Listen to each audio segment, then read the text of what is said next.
Hello नमस्कार दोस्तों, मैं प्रियंका द्विवेदी स्वागत करती हूँ आप सभी का आपके अपने चैनल प्रियंका हिंदी अकादमी में।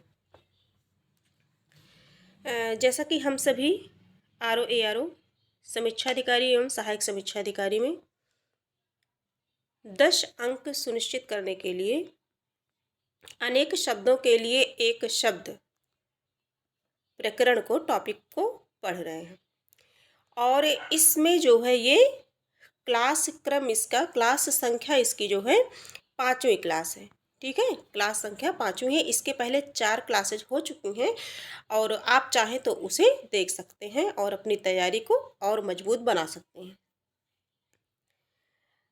और हम लोगों ने जो है हरदेव बाहरी वासुदेव नंदन प्रसाद की जो बुक है व्याकरण की, उसका अध्ययन हम लोगों ने कर लिया है। और ये जो हम सभी कर रहे हैं ये हरदेव बाहरी की है, शब्द अर्थ प्रयोग। हरदेव बाहरी की है, शब्द अर्थ और प्रयोग। ठीक है, मूल पुस्तक से पढ़ना मूल पुस्तकों को पढ़ना बहुत ही इम्पॉर्टेंट होता है।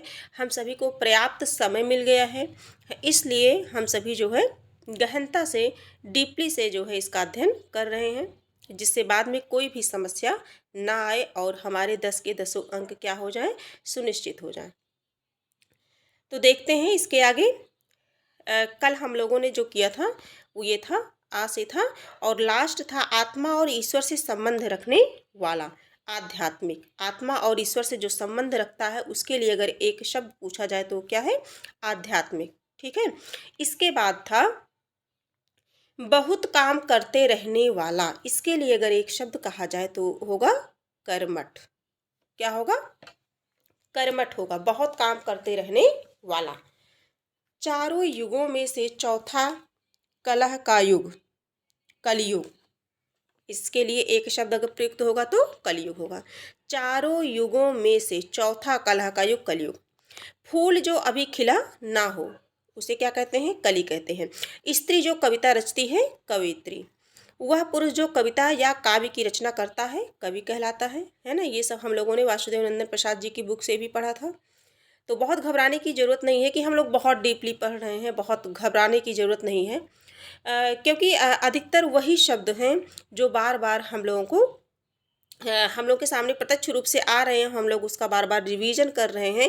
इससे तैयारी को जो है मजबूती प्रदान मिलती है, इसलिए घबराने की आवश्यकता नहीं है। हम सभी बस मूल पुस्तक है इसे देख ले रहे हैं, इसमें जो इम्पोर्टेंट है उस पर ज़्यादा फोकस करेंगे, उस पर विशेष ध्यान देंगे। बाकी क्रम से धीरे धीरे ऐसे पूरा कंप्लीट होता जाएगा। जिसने कोई कसूर किया हो, जिसने कोई कसूर किया हो उसे कसूरवार।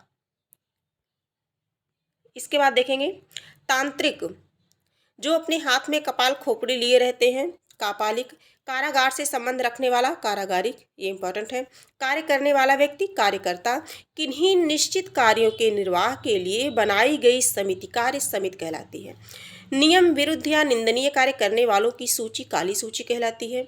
जिसे यह न जान पड़ता हो कि क्या करूं और क्या ना करूं, किम कर्तव्य विमूढ़, ये इंपॉर्टेंट है।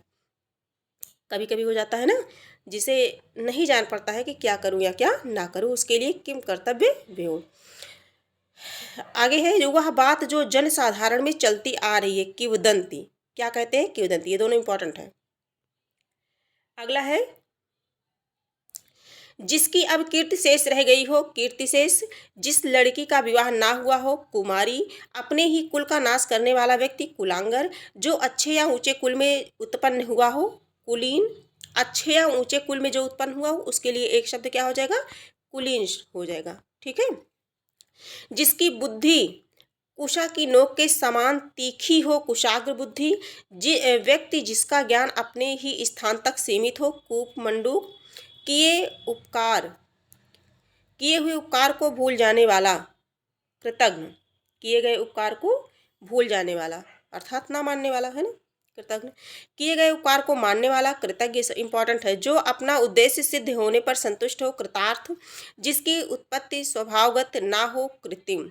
स्वभावगत ना हो तो इसका मतलब बनाया गया हो, बनाई हुई चीजें क्या कहलाती है, कृत्रिम। अंधेरी रातों वाला पखवाड़ा, कृष्ण पक्ष। जो केंद्र से हटकर दूर जाता हो, केंद्रापसारी। सुंदर और बड़े बड़े बालों वाली स्त्री, जो केंद्र की ओर उन्मुख होता हो, जो केंद्र से हटकर दूर जाता हो उसके लिए केंद्रापसारी, और जो केंद्र की ओर उन्मुख होता हो केंद्राभिमुख या केंद्राभिसारी। ठीक है। सुंदर और बड़े बालों वाली स्त्री केशनी, क्या कहलाएगी? केशनी। केश का मतलब बाल है ना, केशनी सुंदर स्त्री के लिए। केश के बालों को सजाने संवारने का काम केश विन्यास क्या कहलाता है? केश विन्यास कहलाता है। ठीक अपने क्रम से आया हुआ, क्रमागत, क्षण भर में नष्ट होने टूट फूट जाने वाला, क्षणभंगुर, क्षमा किए जाने योग्य, क्षम्य। क्षम्य का मतलब क्षमा किए जाने योग्य। ठीक है। आगे है, जिसका हाथ बहुत तेज चलता हो, क्षिप्रहस्त, जिसका कोई हिस्सा टूटकर अलग हो गया हो, खंडित। खंडित है ना, खंड मतलब खंडित हो जाना, अलग अलग हो जाना, टूट जाना। जिसका हाथ बहुत तेज चलता हो उसके लिए क्षिप्रहस्त। ठीक है। अब आगे देखते हैं, किसी के घर की होने वाली तलाशी, खाना तलाशी, क्या कहेंगे? खाना तलाशी कहेंगे। जो खाने योग्य हो, खाद्य ऐसा जो अंदर से खाली हो, खोखला। गंगा और यमुना के जल के मेल के दो तरह के रंग का गंगा जमुनी। गणित शास्त्र का जानकार गणितज्ञ कहलाता है। जो किसी की गद्दी पर आकर के बैठ गया हो, गद्दीशीन, क्या कहेंगे? गद्दीशीन। बहुत गप्पे हाँकने वाला, गपेड़िया। जो कठिन से और देर में पचे, गरिष्ठ बोलते हैं, इंपॉर्टेंट है। जो कठिन से और देर में पचे। जिसके पेट में बच्चा हो, गर्भवती या गर्भिणी। गर्भिणी कैसे लिखा जाएगा? देख लीजिए वर्तनी शुद्धि की दृष्टि से, गर्भवती। गंगा से संबंधित या गंगा से उत्पन्न, गांगे। जिस पशु के पेट में बच्चा हो, गाभिन। जो कुछ भी बोल ना सके, गूंगा। ग्रह बसाकर रहने वाला गृहस्थ। घर या देश के अंदर की आपस के लोगों या दलों की लड़ाई गृह युद्ध कहलाती है ना। नए बनवाए घर में पहले पहल होने वाला प्रवेश, गृह प्रवेश। जिनका ज्ञान इंद्रियों द्वारा हो सके इन्हें गोचर कहते हैं, इम्पॉर्टेंट है। संध्या काल जब गायें चरकर लौटती हैं, गोधूली, ये भी इम्पॉर्टेंट है। आगे देखते हैं, जिसे दूर से छिपा कर रखना आवश्यक हो, इसे क्या कहेंगे? गोपनीय कहेंगे। इसके लिए एक शब्द गोपनीय है। गायों को पालने और रखने का स्थान गौशाला, गांव से संबंधित ग्रामीण। अब देखते हैं, बहुत सी घटनाओं का सिलसिला, घटनावली। वह व्यक्ति जो दूसरों के घरों में फूट डालता हो, घर फोड़ा, घर को फोड़ने वाला है ना। घूस लेने वाला, घूसखोर। जिसे देखकर घृणा उत्पन्न होती हो, घृणित। घृणा किए जाने योग्य, घृण्य, घृण्य, घृण्य। ठीक है। किसी के इर्द गिर्द घेरा डालने की क्रिया, घेराबंदी, क्या कहलाएगा? घेराबंदी। जिसकी घोषणा की गई हो, घोषित। चंद्रमा की वह स्थिति जब उस पर पृथ्वी की छाया पड़ने से उसका कुछ या सारा भाग दिखाई नहीं देता, उसे क्या कहते हैं? चंद्र ग्रहण कहते हैं। जिसके चूड़ा बालों में चंद्रमा हो, चंद्रचूड़। जिसके सिर पर चंद्रमा हो, चंद्रशेखर। जो चक्र को धारण करता है, चक्रधर। जिसके हाथ में चक्र या सुदर्शन हो उसे चक्रपाणि कहते हैं। पाणि का मतलब हाथ, है ना। तो इस तरह से ये हो गया। अगला देखते हैं, वह व्यक्ति जो क्रेता और विक्रेता के बीच में पड़ करके सौदा पक्का करता है उसे क्या कहते हैं? दलाल कहते हैं, है ना। जो दो व्यक्तियों के बीच में तीसरा व्यक्ति सौदा पक्का करता है। चंद्रमास के किसी पक्ष की दशमी तिथि, दशमी। जिसके 10 मुख आनन हो, दशानन, इम्पॉर्टेंट है, जहाँ तक सभी को ये रटा भी है। कृष्ण जिसके पेट में माँ ने रस्सी बांध दी थी, दामोदर।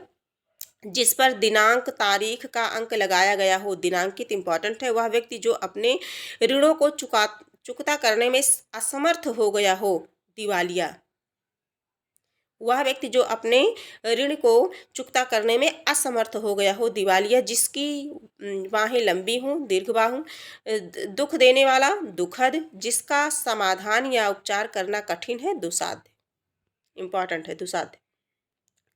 जिसका चित्त किसी एक बात पर स्थिर ना हो, इसके लिए एक शब्द हो जाएगा दु दुचित्तता। ठीक है। जिसमें दो रंग हों, दुरंगा। दुष्ट उद्देश्य से की जाने वाली मंत्रणा या साजिश, दुरभिसंधि। अनुचित बात के लिए आग्रह, दुराग्रह। दुराग्रह इम्पॉर्टेंट है। जिसे प्रसन्न अपराधित करना कठिन है, दुराध्य। जिसे प्रसन्न आराधित, क्षमा चाहूंगी, जिसे प्रसन्न आराधित करना कठिन है, उसके लिए एक शब्द दुराध्य हो जाएगा। और आगे है, जिसमें जाना या जिसे समझना कठिन हो, इसके लिए क्या हो जाएगा, दुर्गम। जिसका दमन करना कठिन हो, दुर्जेय। जिसका रोकना या निवारण करना कठिन हो, दुर्दम या दुर्गम्य। जिसकी समझ या जिसका बोध कठिनाई से हो सके, दुर्निवार। ठीक है, ये इतना जो है कंप्लीट रखिएगा। ठीक। ऐसा अकाल की भिक्षा देना लेना भी कठिन हो, दुर्बोध। जिसे भेदना या तोड़ना कठिन हो, दुर्भिक्ष। एक सेकेंड। ऐसा अकाल की भिक्षा देना लेना कठिन हो, इसके लिए क्या होगा, दुर्बोध। जिसे भेदना या तोड़ना कठिन हो,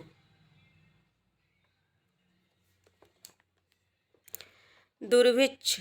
दुर्बोध। जिसे लांघना बहुत कठिन हो, दुर्भेद्य। जिसे लांघना बहुत कठिन हो, इसके लिए दुर्भेद्य।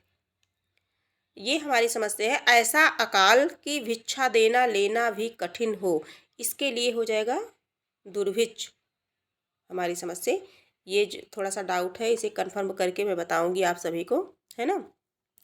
जिसे लांघना बहुत कठिन हो, क्योंकि कोई ज़रूरी नहीं है, कहीं कहीं कोई शब्द जो है गलत भी रहता है पुस्तकों में, तो मैं ये बताऊंगी आपको बाद में कि ऐसा अकाल की भिक्षा देना लेना भी कठिन हो, दुर्भिक्ष। इसके लिए दुर्बोध। जिसे भेदना या तोड़ना कठिन हो, दुर्भेद्य हो जाएगा इसके लिए।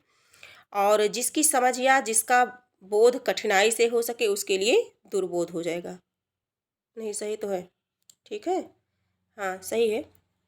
कठिनाई से हो, जिसकी समझ, फिर से देखते हैं, जिसकी समझ या जिसका बोध कठिनाई से हो सके, उसके लिए दुर्बोध। ऐसा अकाल की भिक्षा देना लेना कठिन हो, इसके लिए दुर्भिक्ष हो जाएगा। हाँ, क्रम से था, हाँ क्रम से है, सही है, राइट है। जिसे भेदना या तोड़ना कठिन हो, इसके लिए क्या हो जाएगा, दुर्भेद्य हो जाएगा, है ना, दुर्भेद्य हो जाएगा। जिसे लांघना बहुत कठिन हो, दुर्लाघ्य हो जाएगा। जो कठिनाई से मिलता है, दुर्लभ। बुरे आचरण वाला चरित्र, दुष्चरित्र, है ना। ये सारे इंपॉर्टेंट हैं।